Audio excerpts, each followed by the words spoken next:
देखिए आज आप लोग को एक नया सवाल बता रहे हैं जिसमें ग्राफ है और यह हर बार परीक्षा में जो है 5 नंबर में पूछा जाता है। इसको ध्यान से अच्छा से समझ लीजिए। देखिए सवाल क्या है, x + 3y = 6 और 2x - 3y = 12 का ग्राफ खींचना है। और आज ऐसा ग्राफ बता रहे हैं कि आप लाइफ में कभी भी ऐसा ग्राफ नहीं देखे होंगे, नहीं सीखे होंगे। और आज यह एक ही ग्राफ सीखने के बाद आपका पूरा बन जाएगा। तो सबसे पहले हम क्या करते हैं वो देखिए, लिखना है दिया है कि, ध्यान समझिए, थोड़ा सा ग्राफ का है सवाल है और 5 अंक का है, थोड़ा सा लंबा हो जाएगा। इसको जो है आप लोग जो है ध्यान से पूरा देखिएगा तब समझ में आएगा, है ना। तो देखिए लिखेंगे, दिया है कि इसको समीकरण 1 कर लिए, x + 3y = 6, समीकरण 1 कर लिए। सब सवाल में यही रूल लागू होगा। और उसके बाद दूसरा है 2x - 3y बराबर क्या है, 12 है, इसको समीकरण 2 कर लिए। इतना सब सवाल में करना है, ध्यान से सुनिए, इतना जो है सब सवाल में करना है। उसके बाद क्या करना है सो देखिए, इसके बाद क्या करना है, यहाँ लिखना है समीकरण 1 से। तो समीकरण 1 जो है उसको यहाँ लिख दीजिएगा, ध्यान समझिए। उसके बाद यहाँ सारणी फर्स्ट लिखिएगा। अब रहा बात सारणी भरने के लिए, तो आप जो है बहुत तरह से नियम से जानते हो, लेकिन आज जो नियम बता रहे हैं ये सबसे अलग है। अब देखिए जिसको आपको भरना है, x में पहले क्या करना है, 0 रख दीजिए, x में 0 रख दीजिए। ध्यान से कि ऐसा रूल आप कभी नहीं देखे हैं। x में 0 रखिए और x को झांक दीजिए। तो देखिए क्या आपको दिखाई दे रहा है, 3y, x को झांक दिए तो क्या दिखाई दे रहा है, 3y = 6। तो y बराबर क्या होगा, 6/3। तो y बराबर निकलेगा आपका 2। तो 0,2 हो गया, ठीक। अब यहाँ x में 0 रखे थे, अब यहाँ पर y में 0 रखे। अब y में 0 रख दिए, y को अब झांक दीजिए। तो देखिए क्या दिखाई दे रहा है, y को जब झांक देते हैं, यहाँ पर ढक देते हैं इसको, तो देखिए x बराबर क्या दिखाई दिया, इसको हटा दिए तो क्या दिखाई दिया, 6।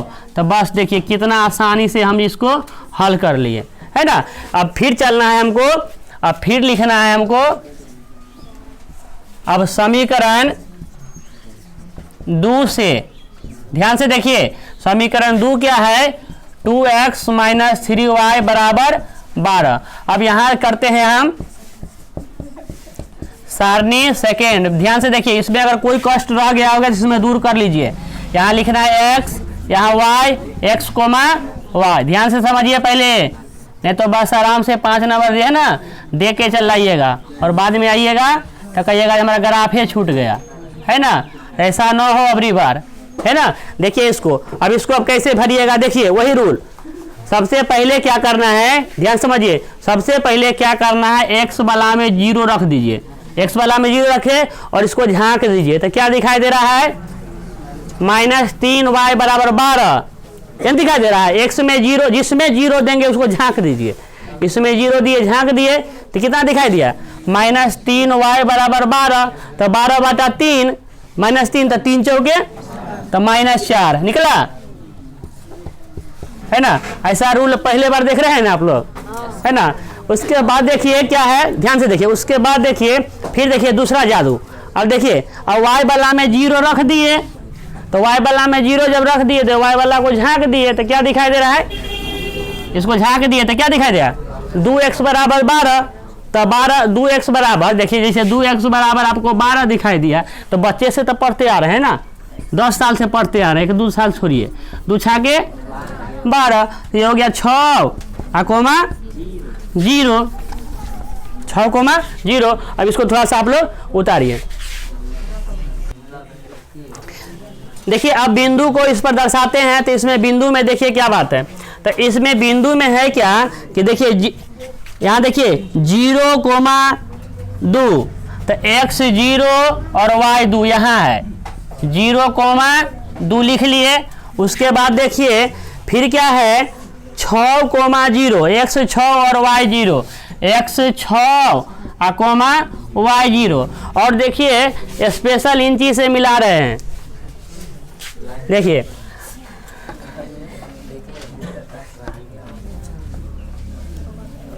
आप लोग ऐसा इंची नहीं ना देखे हैं।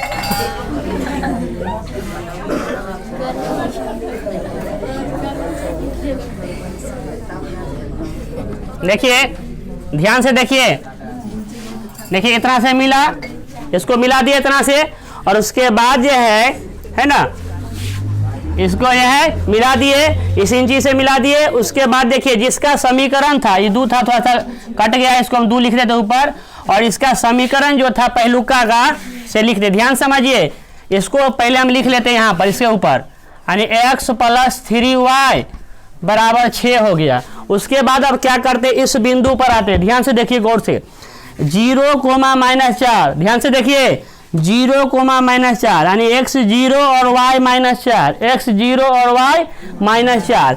तो x0 और y के -4 देखिए यहाँ है, तो 0, -4 यहाँ हो गया। उसके बाद 6,0, तो 6,0 यहाँ है, एक बार लिखा गया, फिर स्पेशल इंची से मिला दे रहे हैं। और आप लोग ध्यान से देखिए, यह जो है ना, स्पेशल बनाया गया है सिर्फ ग्राफ खींचने के लिए।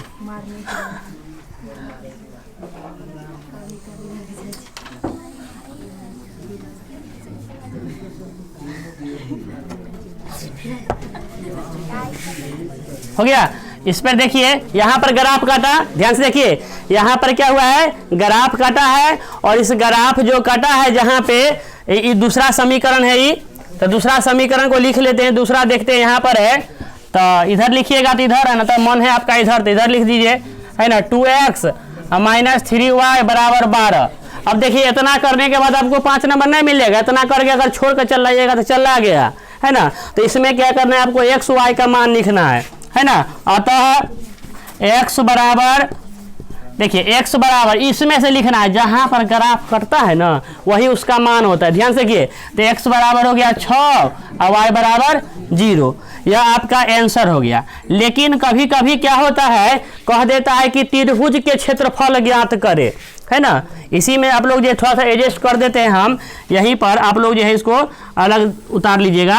अगर कहीं भविष्य में कह दे कि त्रिभुज का क्षेत्रफल ज्ञात करे, तो इसलिए त्रिभुज के क्षेत्रफल बराबर होता है 1/2 गुना आधार गुना ऊंचाई। अब ये है 2-4 साल से बराबर इस त्रिभुज के क्षेत्रफल कर रहा है निकालने के लिए, और बच्चा से हेरा जाता है, कहता है कहाँ से निकलेगा। अरे कहाँ से निकलेगा, यहाँ से गिनिए, यहाँ से 2 गो ऊपर हो गया, अरे 1 आ 2 गो ऊपर हो गया, और 4 गो नीचा, तो कितना हो गया 6 गो। तो 1/2 फिर से गिनिए, यहाँ से यहाँ नीचा कितना हो गया 4 गो, यहाँ से यहाँ ऊपर, त्रिभुज यहाँ से ना हुआ, यहाँ से लेकर यहाँ से ये त्रिभुज बन गया।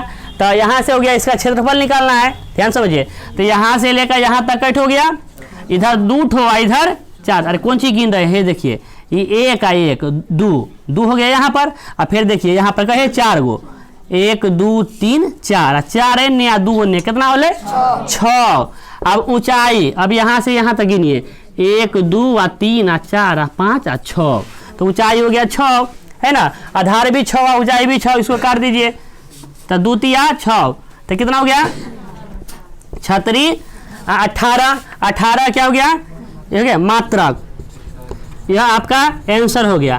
तो फिर से सुन लीजिए, अगर क्षेत्रफल आपको परीक्षा में कहेगा तो आप यहाँ तक निकालिएगा, और x y का मान कहेगा यहाँ तक निकालिएगा, और खुशी खुशी से आप जो है 5 नंबर लेके आइएगा। और यह आपका क्वेश्चन क्या है पूछा जाएगा, और लिख लीजिए। क्वेश्चन में नहीं पूछेगा तो फिर जो है हमसे आगे पूछिएगा ये काहे नहीं पूछा यह सवाल।